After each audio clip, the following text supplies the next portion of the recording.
Pessoal, nesse editorial eu quero mostrar para vocês que a regra do jogo vai ser mudada no meio da partida. Pois é, você vai ver que para a escolha dos nossos representantes, agora em 2024, em 2026, um lado pode tudo, o outro não vai poder nada. Então, se você achava que 2022 já foi um jogo desequilibrado, já foi um jogo difícil, se segura porque em 2026 vai estar tenso. Dá uma olhada nessa matéria da Jovem Pan News só para você ter uma noção aqui. Código Eleitoral permitirá a divulgação de pesquisa até a eleição e vetará campanha em igreja. Presta atenção. O senador Marcelo Castro, do MDB do Piauí, relator do novo Código Eleitoral no Senado, fará ao menos duas importantes mudanças no texto aprovado na Câmara dos Deputados para as regras na eleição. De acordo com informações do parlamentar ao Estadão Broadcast, Castro derrubará a proibição de publicações de pesquisas eleitorais às vésperas do pleito e vai proibir campanhas eleitorais em templos religiosos. Esses dois dispositivos estão entre os mais polêmicos do Código Eleitoral aprovado na Câmara dos Deputados em 2021. Então vai ter mudança. Agora vem cá. Os militares não poderão se candidatar. Para candidatar, qualquer um que seja vinculado às forças militares terá que abrir mão do seu cargo, desistir para reserva, para poder candidatar, e eles ainda querem uma quarentena, se eu não me engano, de 6 anos, tá? O cara saiu da polícia, ele tem que esperar 6 anos para poder candidatar, ou seja, é para tirar todo e qualquer policial, todo e qualquer militar das eleições. Via de regra, as pessoas que entram na política, os candidatos da política, que vêm da área e do segmento militar, eles são de direita ou de esquerda? De direita. Vamos lá. Também querem proibir que seja feito apoio a candidatos dentro das igrejas. Eu vou ser até sincero com vocês. Eu até concordo, tá? Então eu acho que igreja e religião é uma coisa que não tinha que vincular, mas também acho que um monte de coisa não tinha que vincular a política. Mas vamos mostrar só o seguinte para vocês. Hoje, as igrejas, tanto evangélicas quanto católicas, os cristãos, são mais de esquerda ou de direita? Eu acho que você acertou, é de direita. A maioria, principalmente dos evangélicos, são de direita. É difícil você achar um evangélico de esquerda, a maioria é de direita. Então eu vou proibir que qualquer igreja fomente ali ou tenha um candidato. Em contrapartida, sindicatos, escolas, universidades, acampamentos do MST. O que é mais grave? O acampamento do MST ou a igreja? O acampamento do MST. Então, ali, nas regiões ali das favelas, onde estão a boca, tem gente que vai fazer campanha lá. Então, assim, hoje você percebe o seguinte: onde são os redutos e os pontos da direita? Elimina. E aí, por fim, cala a rede social. Porque a rede social é de direita. Então você pode espernear, mas militares, qual foi vamos dizer assim, a sequência, qual foi a equação que trouxe a direita ao poder em 2018? Redes sociais, mais militares, Bolsonaro, por exemplo, mais redes sociais, mais igrejas, mais os evangélicos. É equação. Vamos eliminar todas essas equações. Regulamenta as redes sociais, proíbe candidatos de igreja, proíbe candidatos militares. Ponto. A normalidade voltou ao Brasil. E aí o Brasil voltou. Você concorda ou discorda? E aqueles pastores ou influenciadores, ou aquele pessoal da igreja que, sabe, resolveu criticar o governo Lula, vamos trazer eles para perto da gente. Como? É só fazer uma ameaçinha. Ameaçou, o cara vem. Dá uma olhada aqui. Arrependido de bolsonarização, pastor encontra ministro de Lula. Neste sábado, dia 9, o pastor Anderson Silva publicou no Instagram uma foto onde aparece ao lado do ministro da Secretaria de Comunicação, Paulo Pimenta, e do secretário de Comunicação Institucional, Maneco Hassen, ambos representantes do governo Lula. Segundo o pastor, o encontro aconteceu em nome do diálogo e ponderação que possam trazer equilíbrio ao país. Silva foi procurado pela Polícia Federal, foi procurado pela Polícia Federal por ter dito em um podcast que ele orava para Deus quebrar a mandíbula do presidente Luiz Inácio Lula da Silva, tá? E aí, foi lá, apareceu, postou a foto, mostrou que ele está arrependido do bolsonarismo, mostrou que ele não vê mais o bolsonarismo como algo bom e que quer fazer o diálogo pela democracia com o Lula. Será que a Polícia Federal, a visita dela, tem alguma coisa a ver com o novo posicionamento do pastor? E tem um detalhe nesta foto que vocês não chamaram, ou não prestaram muita atenção. Tá, do lado direito eu tô aqui, o pastor. E do lado bem à esquerda, aquilo ali não é aquele ator Sandro Rocha, que era direita pra caramba, que ficava defendendo e descendo a lenha no PT, falando mal do Wagner Moura e tá na foto com o ministro Lula.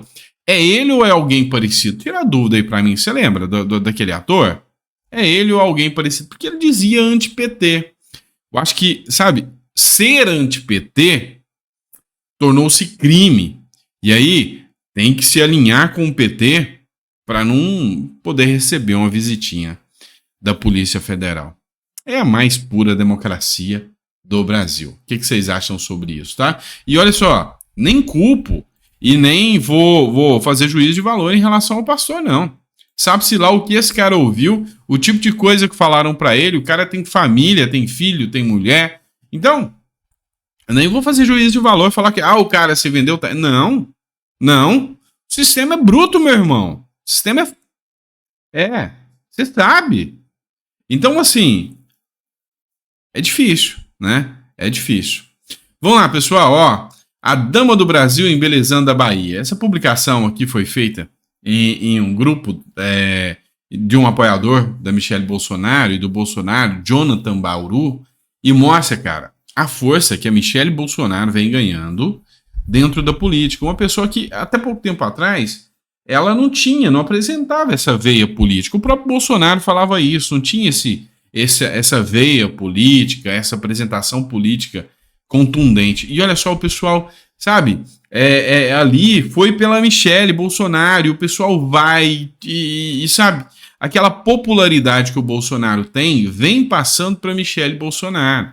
Michelle Bolsonaro já é uma senadora eleita, é uma forte candidata à presidência da República, vocês sabem disso, e sabe, é reduto do PT, é na Bahia, meu rei. E mesmo assim a Michelle Bolsonaro chega botando banca, botando pressão e ganhando seu espaço ali. Só que a turma do amor, né, a turma que diz que o Bolsonaro é misógino, continua atacando a Michelle Bolsonaro. Os homenzinhos aí, os Reinaldos Azevedos da vida, continuam atacando a Michelle Bolsonaro. Ninguém chama isso de misoginia. Aí é a posição política dele, tá? Então, assim, é muito mau caratismo, é uma hipocrisia muito grande, é uma indignação seletiva. Se ela é mulher e é de esquerda, ela merece ser tratada como mulher. Mas se ela é mulher e é de direita, é uma fascista cretina que merece ser eliminada da face da terra. El Brasil. Vamos lá. El Brasil, né? Luan Speradio, ele fez uma publicação aqui. Interessante de se pensar. 94,8% dos juízes no Brasil tiveram renda maior do que 39,3 mil, que é o teto do funcionalismo público, em 2022. Os supersalários os colocaram entre os 0,5% dos brasileiros de maior renda, mas pesquisa do CNJ apontou que 3/4 dele, ou seja, quase que a integralidade dos juízes, né, 75% dos juízes, estão insatisfeitos com a remuneração, estão fora da realidade. Então pega esse dado, salário acima de 39 mil, eles estão dentro do 0,5% da população, e o judiciário, esse que faz parte dessa casta mais rica, que assumiu um papel que não é dele, de moderador, de ser o responsável pela redistribuição de renda e a realocação social e das políticas sociais. É muito fora da casinha, é muito socialismo para mim. É bem isso, o socialista que come caviar recebendo salários altíssimos, enquanto o babaca que ganha salário mínimo pagando altos impostos aí para bancar essa turma toda. Então, a gente precisa repensar o modelo que existe no Brasil dessa verdadeira oligarquia existente que dá a muitos uma riqueza sem tamanho e esses caras pousam de serem os responsáveis pela reestruturação das políticas sociais no Brasil. Esses caras são os caras que falam, não, nós vamos fazer a reforma agrária, nós vamos deixar todos, comida para todos, remédio para todos. E é mentira, Vocês sabem disso, os caras estão pouco se lixando para o mais pobre. Tanto que se for para aumentar o salário deles, para dobrar e deixar na mão deles, eles decidem na hora, não, vamos dobrar o nosso salário. Não, mas tantas pessoas vão morrer de fome se você dobrar. Não, pode dobrar.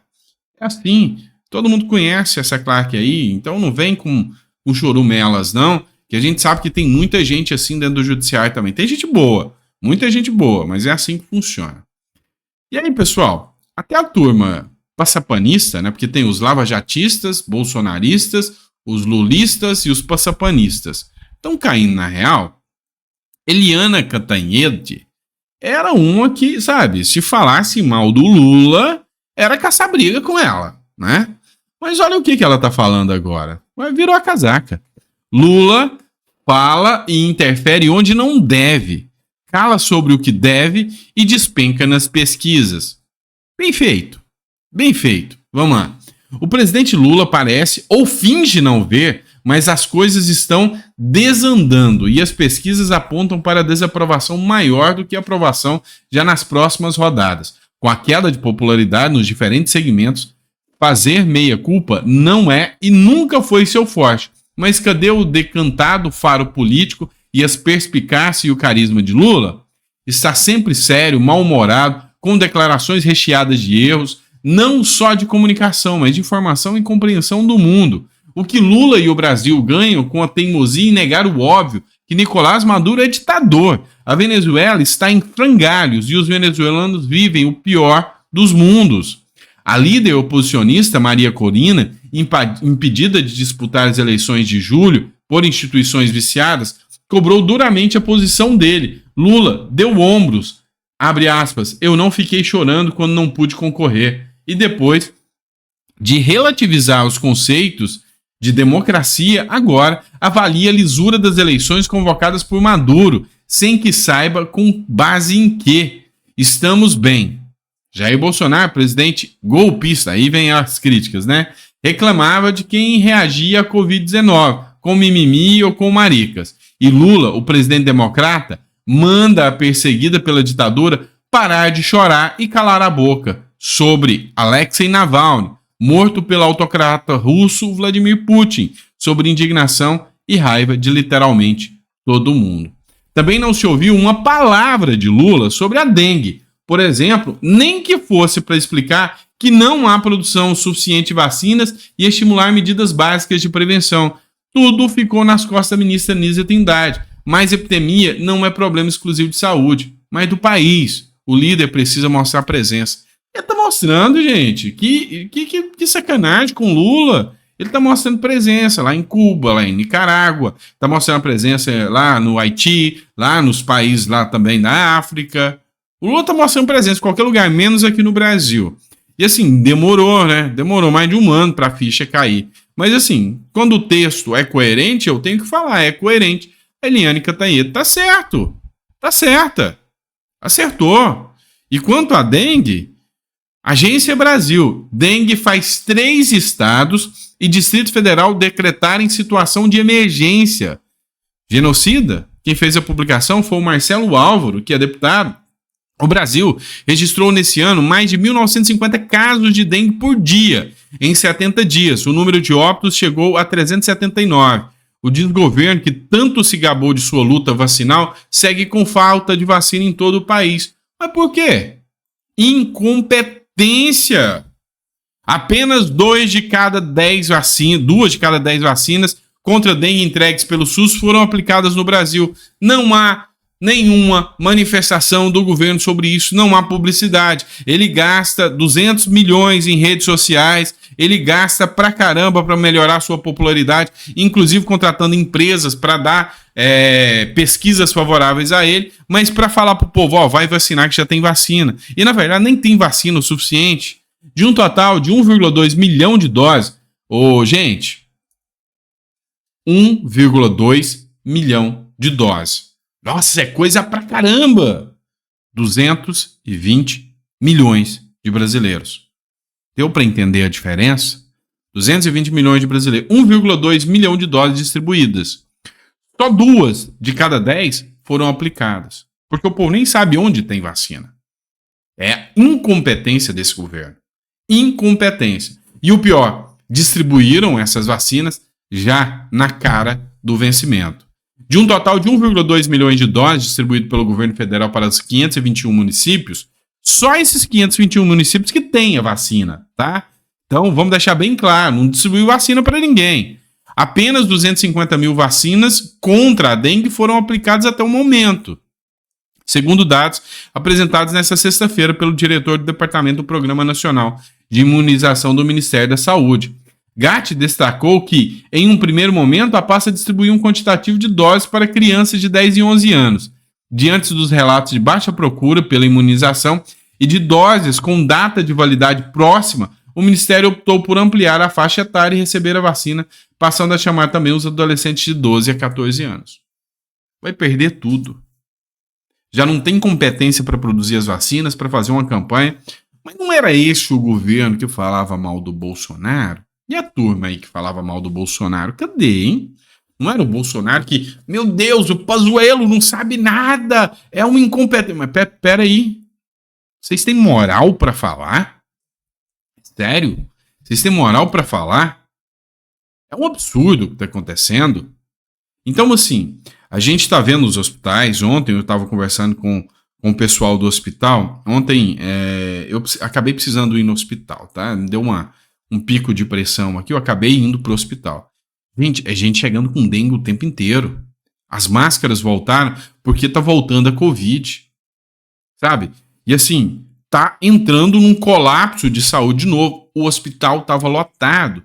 Pra vocês terem noção, eu cheguei ontem no hospital, e isso é um hospital particular, tá? Eu não tô falando nem SUS. Presta atenção, o SUS tá lotado. Eu cheguei ontem, era 8 horas da noite. Eu saí de lá 1 hora da manhã para ser atendido. Com o pico de pressão que eu tive. Tá? É estresse. É estresse dessas notícias, dessas coisas. E assim, chegava gente com dengue, chegou uma senhora desfalecendo com a tal da dengue. E aí, esse governo diz que, nós somos maravilhosos. Né? Então assim, vocês veem até uma cara um pouco inchada aqui, é por causa disso. Eu não paro, sabe? Mas assim, é assustador, é insano você ver o tamanho da hipocrisia dessa gente. E aí, cadê o Vila, o Reinaldo Azevedo? A Catanhedo teve coragem, parabéns. Até a Vera Magalhães teve coragem, fez uma matéria criticando, eu vou pegar ela e trazer para vocês verem. Mas cadê aquela turma lá? Sabe, eu ia falar besteira aqui, mas deixa pra lá. Abraço, pessoal, obrigado por ter acompanhado a gente.